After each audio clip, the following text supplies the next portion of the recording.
Bonjour à tous et bienvenue pour cette dernière session de l'année alors on revient sur J-Experience. Ça faisait longtemps. Euh, on n'avait pas tout vu dans J-Experience. Il y avait pas mal de choses qu'on avait laissées de côté.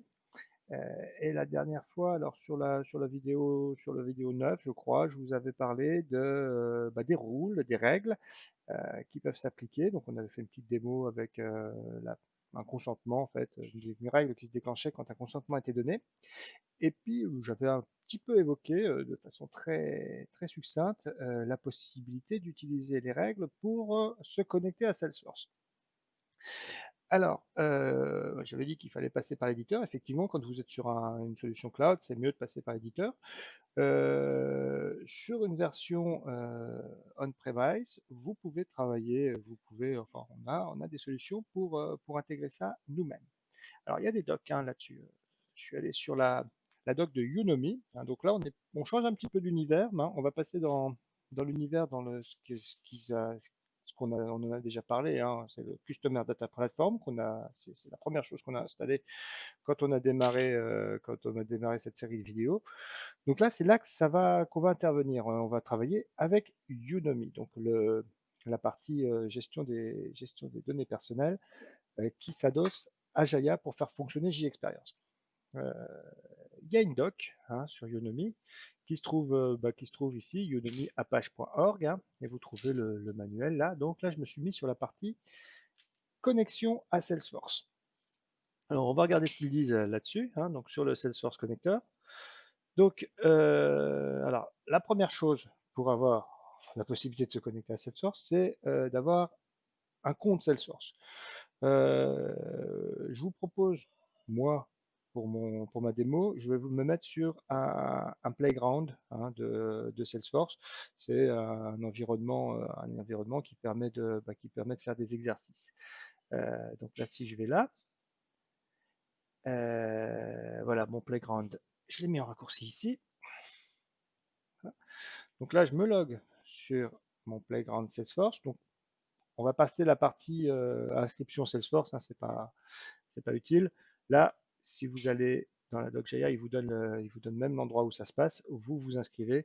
Vous pouvez aussi vous inscrire sur les trailheads de Salesforce. Hein, c'est très efficace, c'est très puissant. Donc là, il y a plusieurs façons de le faire. Il y a un minimum de choses à apprendre sur Salesforce avant de démarrer. Bon. Là, là, ceux qui connaissent Salesforce vont reconnaître. Les autres, va falloir qu'ils rentrent un petit peu dans l'univers. Donc, ici, je suis sur ma page de connexion Salesforce. Je vais me loguer sur mon environnement euh, bac à sable, hein, parce que c'est un bac à sable. Et là, je vois Alors là, je suis sur l'appli Sales, hein, et je vois, j'ai ma home, j'ai mes leads, etc. Donc ici, Jaya nous explique que la première chose à faire, c'est que j'ai déjà faite, hein, mais je vais vous montrer quand même comment on navigue vers ça, hein, c'est d'aller dans Setup, d'aller dans App Manager et de créer une nouvelle app. Alors, je vais vous montrer. Donc, pour passer dans les setups, ça se passe ici. Hop, vous passez sur Setup. Généralement, le plus simple pour naviguer dans les menus Salesforce, c'est d'utiliser le petit Quick Find là, parce que là, sinon, on est perdu. Donc là, je vais chercher Manage App, un peu dur. Voilà, App Manager, le voilà.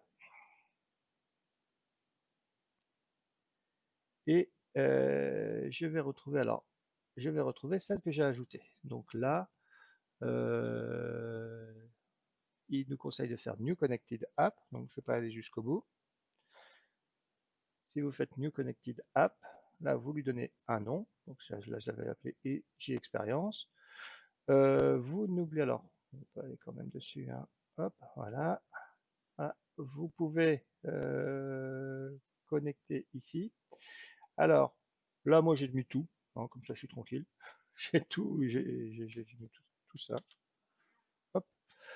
Bon, évidemment, dans une vraie installation de Salesforce, hein, il faudra quand même demander à un administrateur d'être un petit peu plus précis. Mais là, on va pas s'embêter. Et alors là, effectivement, Jaya nous dit que c'est pas nécessaire, mais Salesforce nous dit que c'est obligatoire.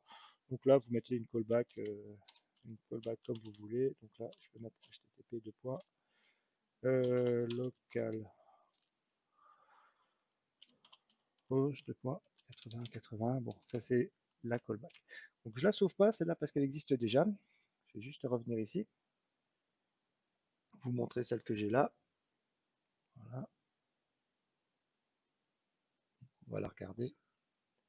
C'est la même. Puisque ensuite, une fois que vous avez votre application activée, vous avez le consumer key qui est là, dont vous allez avoir besoin plus tard, et le consumer secret, donc là c'est secret, je ne vous le montre pas. Qu'est-ce que vous avez? Alors vous aurez aussi besoin d'un mot de passe. Donc si vous êtes sur une instance que vous avez fabriquée via Trailhead, un playground, il faudra réinitialiser le mot de passe. Une fois que vous avez toutes ces informations, on peut revenir ici, hein, puisque là c'est ce qu'il nous a demandé. Donc on a récupéré le consumer key et le consumer secret, et on va configurer Unomi. Alors ça se passe donc dans Unomi, etc Unomi Custom System Properties Files. Donc je vous montre où ça se trouve. Euh, voilà.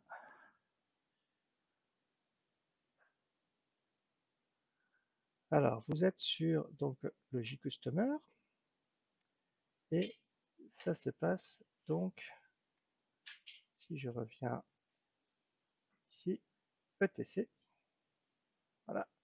Et là, quelque part là-dedans, vous avez Unomi Custom System Properties. Alors, je ne vais pas vous l'ouvrir parce qu'il y a un mot de passe dedans et il faudrait que je le cache.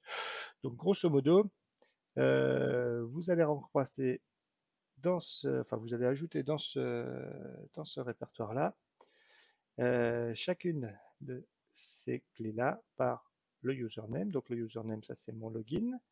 Le password, hein, c'est le password que vous avez. Le security token, c'est ce qu'on a vu tout à l'heure ici. Voilà. Et le consumer secret, c'est ça, ce que vous avez là. Euh, et le security token, ah pardon, le security token, alors c'est quelque chose que vous allez pouvoir régénérer si vous ne l'avez pas. Si vous changez votre mot de passe, vous allez recevoir un email dans lequel vous avez le security token. Sinon, vous pouvez passer par votre compte dans Settings. Vous allez dans Settings et là, vous avez un Reset My Security Token ici que vous avez envoyé. Alors, je clique pas dessus parce que sinon, je vais casser toute mon instance, hein. Il faudra que je rechange mon Security Token, redémarrer tout. Donc, j'y touche pas. Voilà. Alors, côté Salesforce, je crois qu'on a fait le tour. Et donc, on va s'arrêter là. Et pour la prochaine vidéo, je vous montrerai comment on intègre ça dans Unomi, J-Experience. Et ensuite, on fera un petit test pour voir comment les visiteurs se transforment en prospects et sont synchronisés dans Salesforce. Voilà, merci à vous, à bientôt et je vous souhaite de très bonnes fêtes si on ne se revoit pas d'ici là. Au revoir.